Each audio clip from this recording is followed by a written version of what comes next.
നമസ്കാരം. ബംഗ്ലാദേശിൽ ഹിന്ദുക്കൾക്കെതിരെ നടത്തുന്ന ആക്രമണത്തിന് ഇപ്പോഴും ഒരായവും വന്നിട്ടില്ല. ഇത് തെളിയിക്കുന്ന വാർത്തകളാണ് പുറത്തു വന്നുകൊണ്ടിരിക്കുന്നത്. ബംഗ്ലാദേശിലെ മുസ്ലിം മതഭ്രാന്തന്മാരുടെ ആവശ്യം നിലനിർത്തുന്നതിനായി ബംഗ്ലാദേശ് ഇടക്കാല യൂണിറ്റ് സർക്കാർ ധാക്കയിലെ ബിൽഖേത്തിലുള്ള ഹിന്ദു ക്ഷേത്രം തകർത്തു.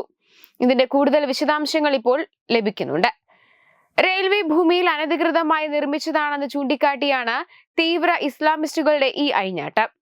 ഹിന്ദു വിശ്വാസികളുടെ പ്രതിഷേധിച്ചെങ്കിലും കനത്ത പോലീസ് സുരക്ഷയിൽ ബുൾഡോസർ ഉപയോഗിച്ച് ക്ഷേത്രം ഇടിച്ചു നിരത്തുകയായിരുന്നു.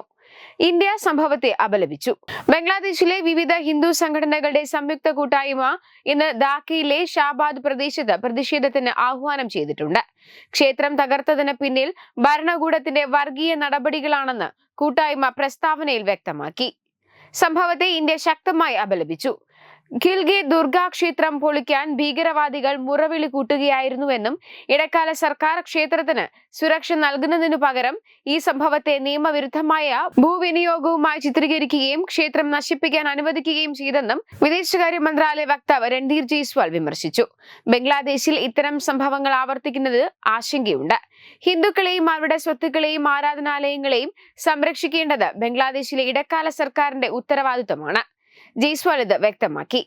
അതേസമയം ബംഗ്ലാദേശിൽ ഹിന്ദുക്കൾ തീവ്ര ഇസ്ലാമിസ്റ്റുകളുടെ ക്രൂരതകൾക്ക് ഇരയാകുന്നത് ഒരു നിത്യസംഭവമായി മാറിക്കഴിഞ്ഞു. ഓരോ ദിവസവും ഞെട്ടിക്കുന്ന വിവരങ്ങളാണ് പുറത്തു വന്നുകൊണ്ടിരിക്കുന്നത്.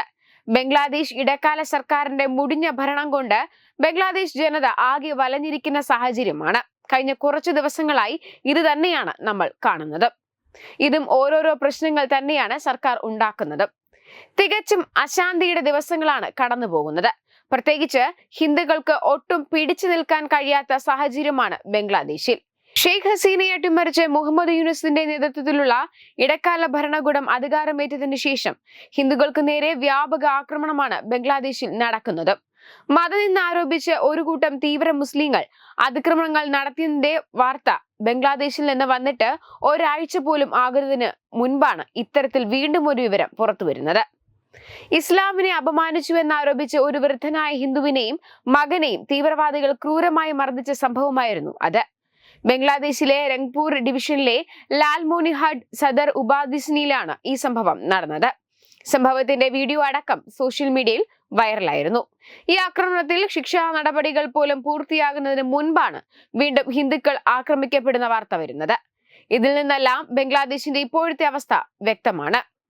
നേറുകെട്ട ഭരണകൂടത്തിന്റെ ഹിന്ദുക്കളോടുള്ള സമീപനവും വ്യക്തമാണ്. വെബ് ഡെസ്ക് തത്തുമൈ ന്യൂസ്.